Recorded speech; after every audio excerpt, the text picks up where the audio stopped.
I'll just talk a little bit about all the giants we've got and give you an introduction real quick. I'll make this fast. But basically, welcome to the American Giants Museum.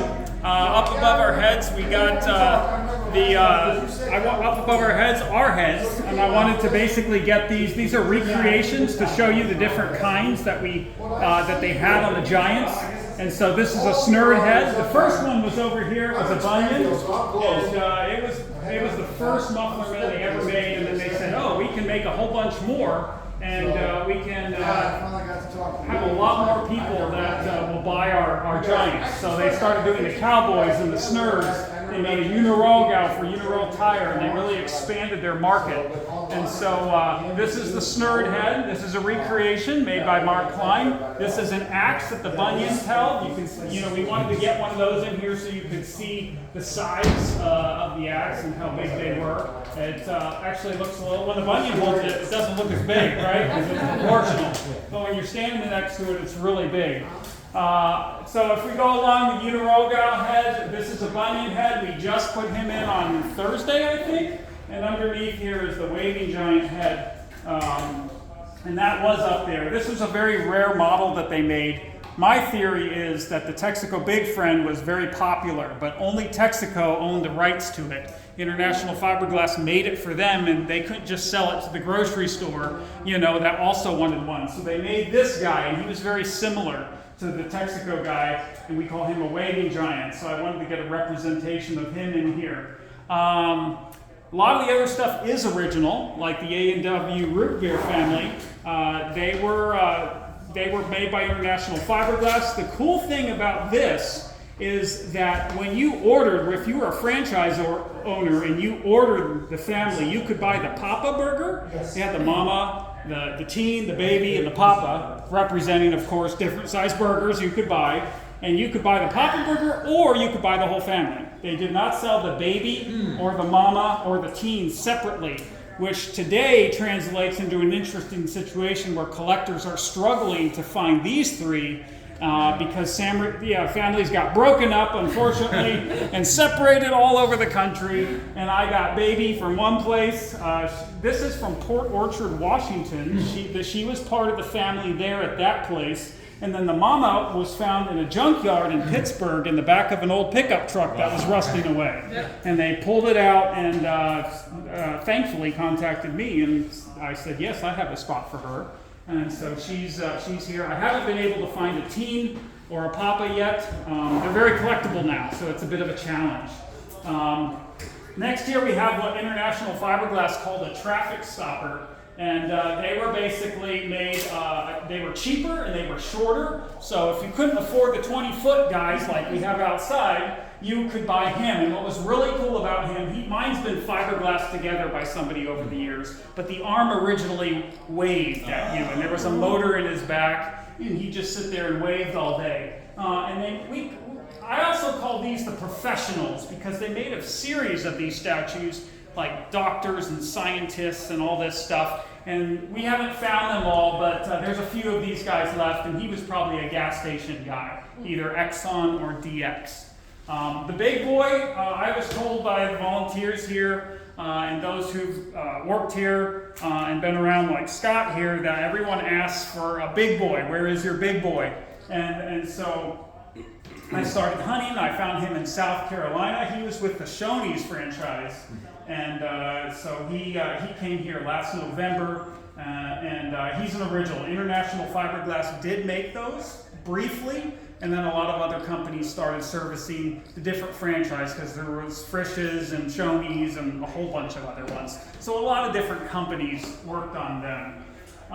This plaque back here, that's the International Fiberglass logo, the company who made all this stuff. And later, if you have a chance, those papers on the wall are the original catalogs. You would think it would be all nice pictures. It wasn't. It's just very factual. Prices, weights, sizes, and very plain descriptions.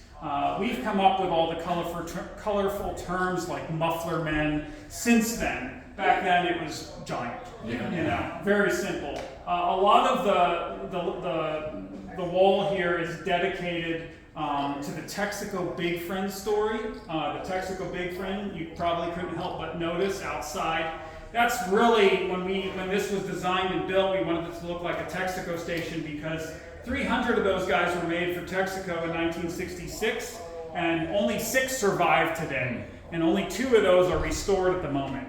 So and they're my favorite. That's just this, I just think the story of how they were made, and they were blowing over in the wind, and people were crashing into other cars because they were looking at the Giant and not the road. And Texaco was like, this was a stupid idea. And being Texaco, the money they'd invested was nothing, so they just dumped the program. And so we have the Big Friends. International Fiberglass also made the SO Tiger, that's up above your head there. And those are super cool and very sought after today. But they were on gas stations, on signs, or on roofs. And also the leg here is of the Uniroyal Gal, which was for the tire, and that would go with this head up here. And if you want to see what the whole Giant look like, you just have to drive around the corner, and Lumi is right there in front of the Country Air restaurant. So in a nutshell, that's what's inside. I'm happy if you want to go outside, I'll tell you a little bit about the cowboy we just set up and its history.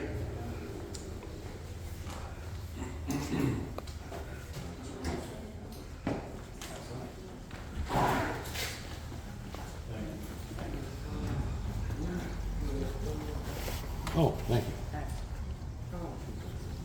Thanks.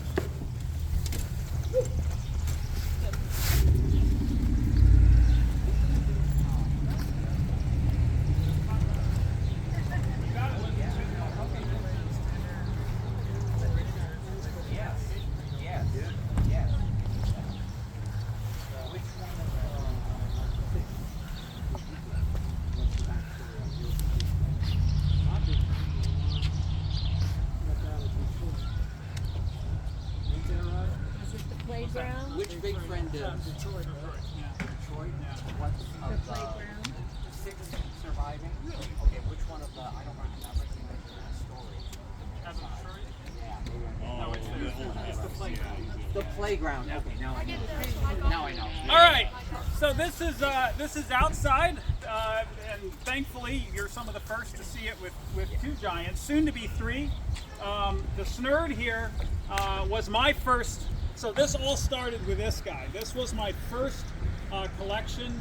This was my first Muffler Man. I bought him in December of 2012 from a collector in Detroit. And when I got him, he was missing the bottom of his waist, the back of his head, and he didn't have any pants at all. And so he sat in the back. My wife thought I was crazy when I went and bought him in what I paid for him, which today sounds like a really good deal. But I brought him home, and of course I was going to restore him, and I didn't know what I was doing. At the time, we hadn't started Re-Giant yet, which is these guys over here. We all work together. That's kind of how we all started this. And they do the restoration, and I'm kind of a history buff.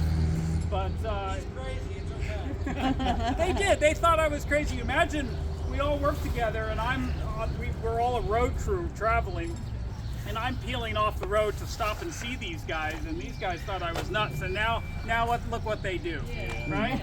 So, but anyhow, over the years, as the museum became a reality, he got restored. We got him legs, and we got the waist put back on him and the back of his head. And so I restored him back to what he was when he was in Ohio in a bar, and it was called the Wagon Wheel Bar, and I just thought that was a really cool history. We have the head in there of what his original head and hat looked like. You saw it up there, but you see how they actually, it's the same hat, but they cut it into a ball cap. Yeah. So I just thought his history was cool, and it would be less work to put that big hat back. So we left him the way he was, and if you stand back far enough, you'll see WW on his hat, and that stands for the wagon wheel, the bar he stood at. So that's his story. He was the first here. And then this guy is a more recent reality. I don't know if any of you watch me on YouTube, but one of my episodes, I go to Georgia, and I pulled him out of the woods.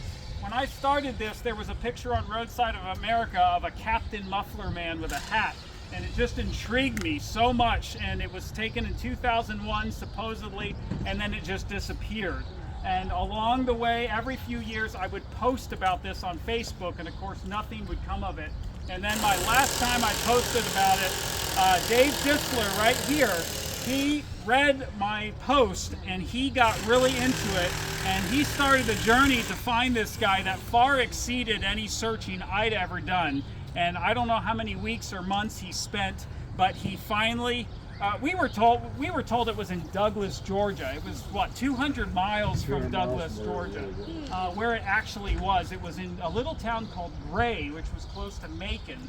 And Dave finally found the history and the family, and I went out there and pulled him out of the woods, and he was a complete wreck, let me tell you.